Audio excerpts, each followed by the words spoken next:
La plus longue bataille de la Deuxième Guerre mondiale se déroula dans les eaux grises et froides de l'océan Atlantique. Après avoir gagné la guerre, le Premier ministre anglais Winston Churchill écrivit « La seule chose qui m'ait effrayé pendant cette guerre, ce furent les U-boats. »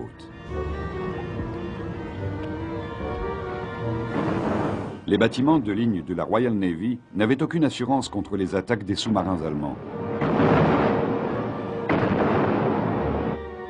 Les U-boats s'attaquaient aux convois de l'Atlantique, une fragile source d'approvisionnement qui fournissait la nourriture et les matières premières aux Britanniques.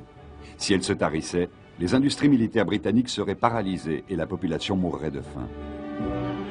La lutte contre les U-boats se déroulait en haute mer, mais il y avait une deuxième guerre secrète qui se déroulait sur la terre ferme, dans une demeure victorienne à l'extérieur de Londres. Sans le décryptage de Bletchley Park, la bataille de l'Atlantique et avec elle la guerre en Europe aurait pu être remportée par les U-boats. Pour Winston Churchill et pour la population anglaise, les statistiques de survie étaient inquiétantes. En 1939, quand la guerre se déclara, l'Angleterre devait importer 55 millions de tonnes de denrées par la mer pour assurer son mode de vie. Pour y parvenir, elle utilisait la plus grande flotte marchande du monde, 3000 navires océaniques et 1 millier de grands bâtiments côtiers. Ceux-ci et leurs équipages étaient en première ligne dès que la guerre se déclara en septembre 1939. Convaincus que les Allemands avaient décidé d'une politique de guerre sous-marine totale, décision qui ne fut prise réellement qu'en août 1940, l'Amirauté introduisit immédiatement des convois océaniques pour les navires dont la vitesse était comprise entre 9 et 15 nœuds. Les bâtiments moins rapides durent courir le risque de naviguer seuls jusqu'à l'introduction un an plus tard de convois lents.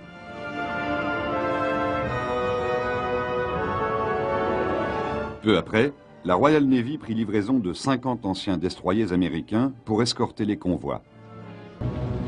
Dans la première partie de la bataille de l'Atlantique, la plupart des victimes des U-boats étaient des bâtiments naviguant seuls.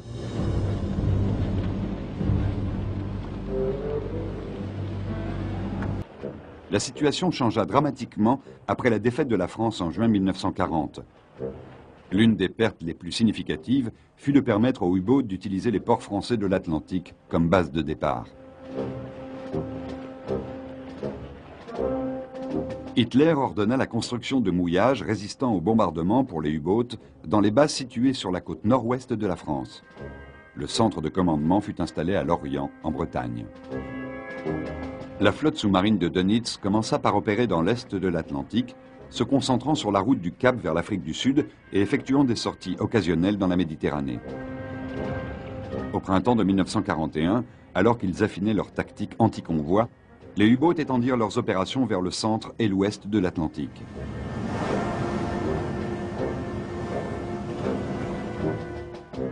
La couverture aérienne limitée des convois par les Alliés laissait un vide très tentant au centre de l'Atlantique que les U-boats purent exploiter. Les commandants de U-boats appelèrent cette période de juillet à octobre 1941 l'heureuse époque. Heureuse pour certains seulement. Au cours de ces mois, ils coulèrent 217 bâtiments contre la perte de 2 U-boats seulement. La plupart de leurs victimes naviguaient encore isolément. Le 17 août 1940, Hitler décréta le blocus total des îles britanniques. Il décida que tout navire, quelle que soit sa nationalité, à l'exception d'une poignée de vaisseaux irlandais déterminés, devait être coulé à vue.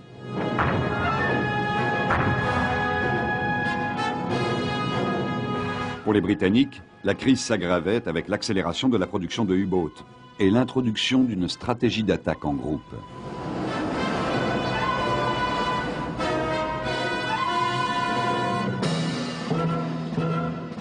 Dönitz était tout à fait conscient de l'infériorité numérique des U-boats. La vitesse d'un sous-marin en plongée était souvent inférieure à celle d'un navire marchand. Si un capitaine de U-boat seul était mal placé pour attaquer un convoi, il devait attendre longtemps avant d'en rencontrer un autre. Et même alors, il n'avait aucune garantie d'être positionné correctement pour affronter son nouvel objectif.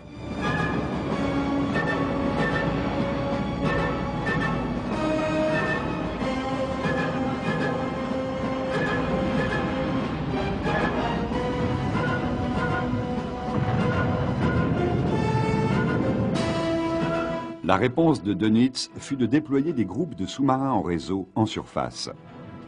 Cette meute pouvait repérer l'approche d'un convoi sur une grande superficie et se concentrer sur une proie grâce à des ondes radio venues de la côte.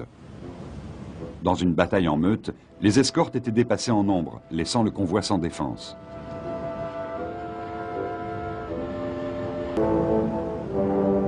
La plupart des attaques de U-boats étaient lancées la nuit. Le radar aurait été une arme très utile contre eux, mais c'était encore un instrument bien trop rudimentaire pour être efficace contre les escadres de U-boats sous le couvert de l'obscurité.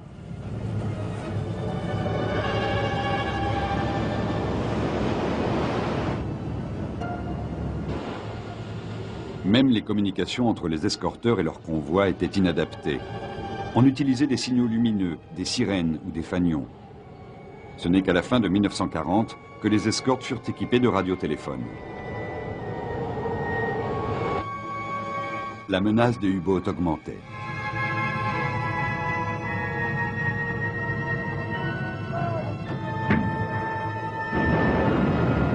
Et pour l'instant, Dönitz semblait avoir toutes les cartes en main. Mais les services secrets allemands avaient une faiblesse fatale dans leur dispositif. Chaque U-boat transportait une machine d'encodage Enigma. Les services du code anglais de Bletchley Park lisaient les messages Enigma codés, retransmis à l'Orient en morse, qui étaient aussi interceptés par le service d'écoute britannique Y.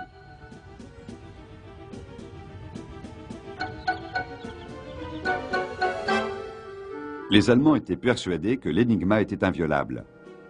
Les procédures rigoureuses de codage de la Kriegsmarine la rendaient extrêmement difficile à décoder. La machine Enigma ressemblait à une machine à écrire, sur laquelle la lettre tapée par l'opérateur pouvait être remplacée par une autre parmi un nombre de 150 millions de milliards de possibilités.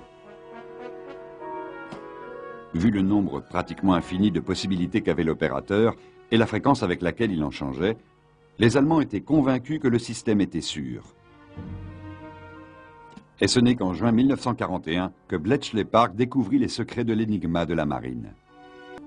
Le 9 mai 1941, le U-110, commandé par un des as des sous-marins, Julius Lamp, fut forcé de faire surface pendant l'attaque du convoi OB-318. Le chef de l'escorte, le capitaine Joe Baker Creswell, à bord du destroyer Bulldog, décida de foncer vers le U-boat. Alors, à la surprise de ses subordonnés, il donna l'ordre de monter à bord du sous-marin. Les sous-mariniers allemands qui avaient abandonné leur bâtiment furent recueillis à bord du Bulldog. Mais Lamp, réalisant ce que voulait faire le Britannique, fit demi-tour et nagea vers le U-boat. Il en fut empêché par les canons de Lewis et on ne le revit jamais. À bord du U-110, on découvrit un trésor de livres de décryptage et de plans de champs de mines. Mais le plus important de tout fut une machine Enigma et une liste de ses réglages. C'était une des plus importantes avancées des services secrets de la marine de toute la guerre. Le Bulldog prit le U-110 en remorque, mais le sous-marin coula rapidement.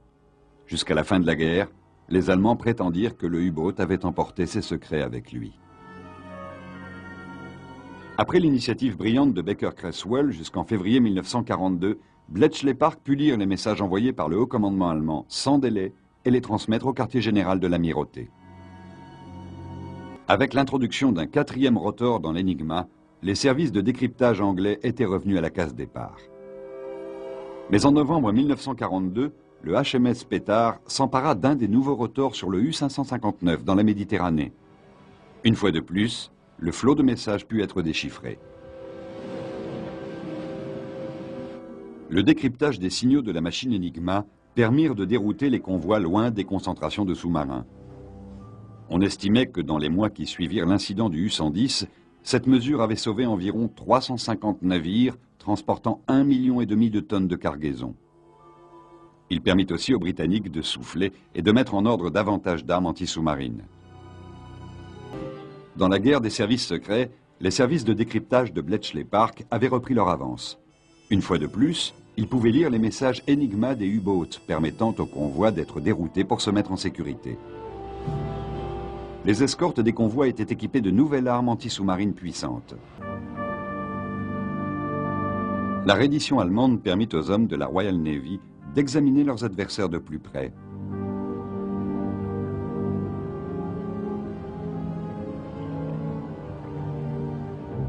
Ils étaient les survivants de la campagne la plus coûteuse de la Deuxième Guerre mondiale. Sur 830 U-boats lancés par la Kriegsmarine, 696 avaient été perdus, pour la plupart dans l'Atlantique.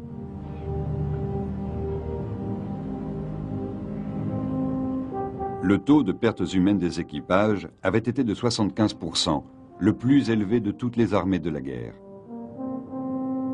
Les U-boats avaient coulé près de 2500 navires marchands, mais ils avaient perdu la bataille de l'Atlantique.